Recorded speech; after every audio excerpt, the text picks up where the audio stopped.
গীতৰ স্কেল নিৰ্বাচন কৰিবৰ সময়ত আপোনালোকে বহুতে কনফিউজ হয় যে গীতটোৰ স্কেলটো আমি কেনেকৈ আমাৰ নিজৰ সুবিধাৰ হিচাপত আমি নিৰ্বাচন কৰিম। অৰ্থাৎ হয়তো অৰিজিনেল যিটো স্কেলত গীতটো আছে সেই অৰিজিনেল স্কেলত থকা গীতটো যিজন অৰিজিনেল ছিংগাৰে গাইছে সেইটো স্কেলত আপোনালোকে গীতটো গাওঁতে হয়তো আপোনাৰ হাই নোটটো একদম ফাটি গৈছে, তেনেকুৱা আপোনালোকৰ সমস্যা হ'ব পাৰে।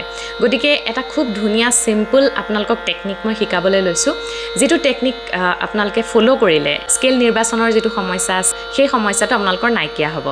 তাৰ আগতে কৈ থৈছোঁ পেজখন ফ'ল' কৰি থ'ব, লগতে ভিডিঅ'টো ভাল লাগিলে লাইক কৰিব, কমেণ্ট কৰিব আৰু যিমান পাৰি সিমান শ্বেয়াৰ কৰি থ'ব। প্ৰথম কথা হৈছে আপোনালোকৰ অৰিজিনেল যিটো স্কেলত গীতটো আছে সেই গীতৰ স্কেলটোৰ প্ৰথমতে আপোনালোকে তানপুৰাত প্লে' কৰি লওক বা কীবৰ্ডত বা হাৰমনিয়ামত আপোনালোকে প্লে' কৰি লওক। প্লে' কৰি তাত আপোনালোকে মাত্ৰ দুটা নোট আপোনালোকে হিট কৰিবলৈ চাব। প্ৰথমটো হৈছে মধ্য সপ্তকৰ চা, তাৰ পৰা মধ্য সপ্তকৰ পা আৰু তাৰ সপ্তকৰ চা আপোনালোকে প্ৰথমতে হিট কৰিবলৈ চাওক। যদি কমফৰ্টেবল হৈ পেলাই আপোনালোকে হিট কৰিব পাৰিছে বা তাৰ সপ্তকৰ চাহটোত আপোনালোকৰ ভইচটো ক্ৰেক হৈ যোৱা নাই বা তাৰ পৰা আপোনালোকে আৰু দুটা তিনিটা নোট ওপৰলৈ আপোনালোকে কমফৰ্টেবল হৈ যাব পাৰিছে নাই সেইটো চেক কৰিব এবাৰ। যদি যাব পাৰিছে তেতিয়াহ'লে সেইটো আপোনালোকৰ পাৰফেক্ট স্কেল বুলি গম পাব। অৰ্থাৎ এটা মানে খুব ইজি টেকনিক হয়, কৰি চাব। মোৰ এতিয়া ইয়াত তানপুৰাত বাজি আছে এ শ্বাৰ্পত এবাৰ কৰি দেখাইছোঁ কেনেকৈ কৰিব। সা পা সা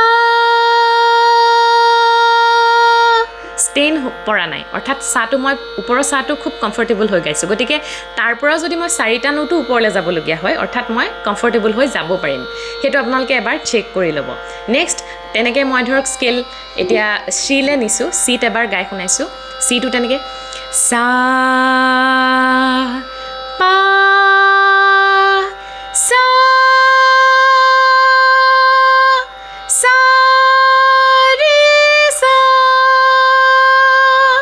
সা পা সা। গম পাইছে?